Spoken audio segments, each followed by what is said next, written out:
Hello everybody, welcome back to my channel, or welcome if you are new. Today I am sharing 3 more quick and easy dinner recipes that are sure to please you and your families. The first recipe is for Cajun mac and cheese, and the first thing that I'm going to do is shred up some cheddar and mozzarella cheeses. And I do recommend that you make sure that you shred this fresh and don't use the pre-shredded cheese in a bag. It does have a powder coating, so it doesn't stick to each other in the bag, and so it just doesn't melt as well or taste as good in the final dish. Here I'm using one of my favorite kitchen tools, which is this hand grater. I do have this linked in the description box below. I got it on Amazon. You can use it for many things other than cheese, but it just makes it so much quicker and easier to do. Next up, I'm going to start the roux for our cheese sauce, and I just began by melting down a stick of butter, and then to that I'm going to add in a half a cup of flour and whisk that to combine, and then I'm just going to let it cook for a couple of minutes on the stove just to get all of that raw flour taste out.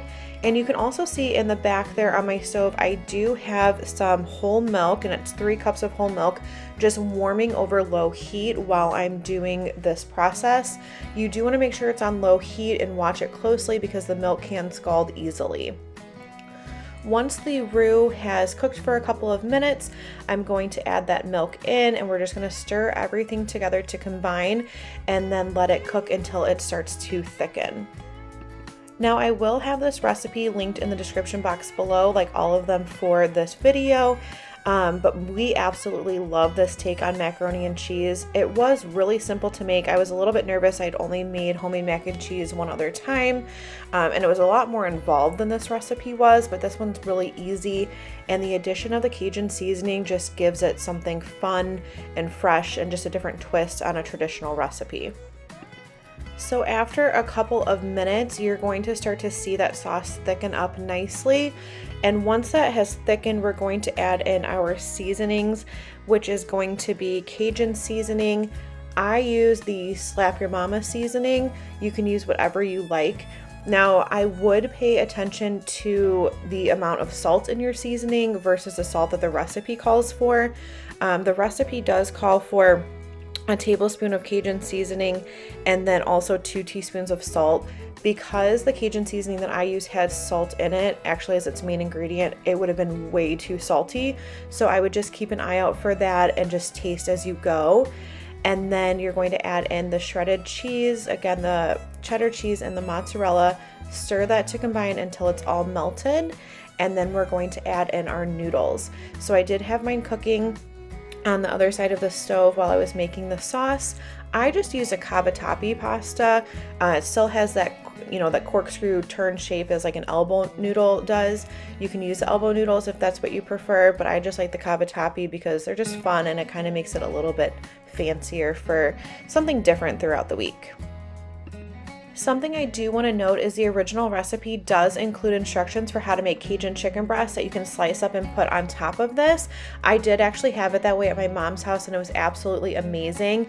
But if you have a vegetarian in your family, obviously you don't have to include that. But I did something a little bit different this night, and for my husband, I went ahead and sliced up some Cajun andouille sausage, and I just seared that lightly in a pan and topped his portion with it.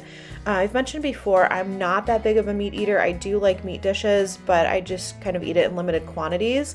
So you definitely have those options here with this dish. And here is everything put together. It was absolutely amazing. I hope you try this recipe. Next up, we have sun-dried tomato and chicken gnocchi, and this is a perfect quick weeknight meal. So to begin with, I started out by adding about 1 tablespoon of the oil that the sun-dried tomatoes are packed in. And then to that, I added 1 minced shallot. Now the recipe, which again I'll have linked down below, does not call for the shallot, but I had it on hand and I love the flavor of it, so I wanted to go ahead and add it to the dish. But if you don't like the onion flavor, you don't have to use that. Once that sautés softens up and starts to brown, I'm going to go ahead and add in the garlic. Now the recipe calls for about a tablespoon of garlic, but again, I always say to measure that with your heart, so use as much or as little as you would like. And then also the sun-dried tomatoes that I just went ahead and roughly chopped, ran my knife through. just so that way it wouldn't be in big chunks throughout the dish. And then you just want to let that saute for a couple of minutes until your garlic is cooked. Now this is definitely one of those recipes where you can curtail it to your personal taste preference or the preference of your family members. So if you don't like sun-dried tomatoes, you don't have to use it. Just start with regular olive oil or some butter and then add in if you're using the shallot or onion or garlic, whatever you want to do there. So you definitely can customize it to what your flavor profiles are that you prefer. After the garlic has sauteed for a couple of minutes, I'm going to add in 1 package of potato gnocchi, and then I'm just going to toss that with the other ingredients to combine. And then we're going to add in 1 cup of chicken broth. Now you could use vegetable broth or water if you wanted here. It definitely is a recipe, like I said before, that you can change up the ingredients very easily to the preferences of you or your family. So if you have a vegetarian, use vegetable broth or water, and then you can leave out the shredded chicken, and it's just an easy swap. Now I'm going to add in 1/2 cup of half and half. You could also use heavy cream, depending on what you prefer or what you have on hand. And then I'm also going to season with some salt and pepper, and then stir everything together and go ahead and cover this with a lid. And I'm going to cook it up over medium heat for about 5 minutes. That way the gnocchi can cook, and then we are going to add in the rest of our ingredients. All right, so after a few minutes, I went ahead and removed that lid, and then we're going to add in our spinach and then the shredded chicken. Now for the shredded chicken, I just went ahead and used a rotisserie chicken. That's usually my favorite thing to use in a recipe that calls for a shredded chicken.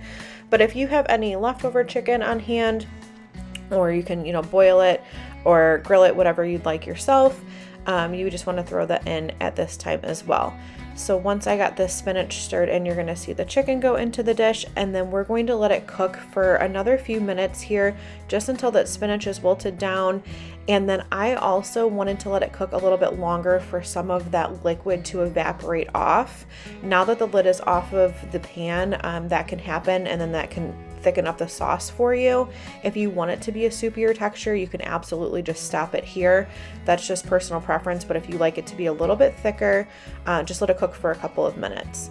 And then at the very end, I just added in some shredded cheese, and then we are going to be ready to serve.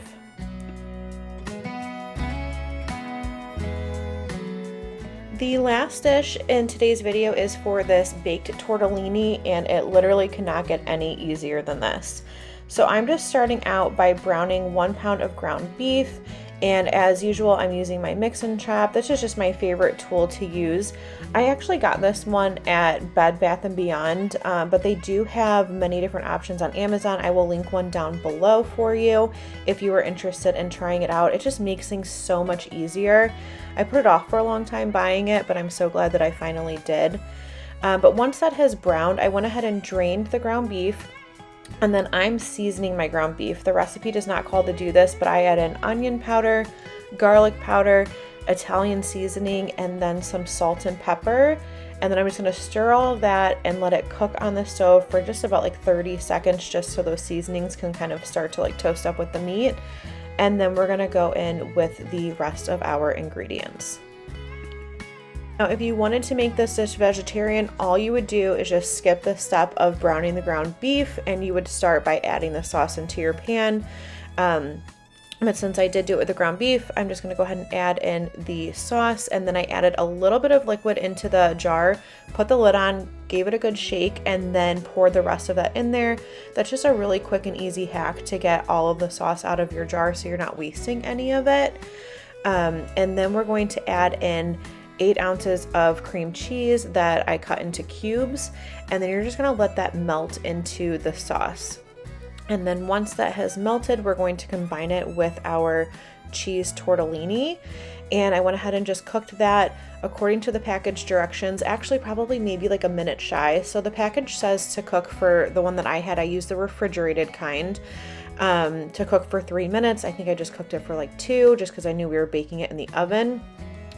And then you're just going to drain your tortellini, pour your sauce over top of it, stir it to combine, and then we're going to transfer it to a 13 by 9 inch baking sheet.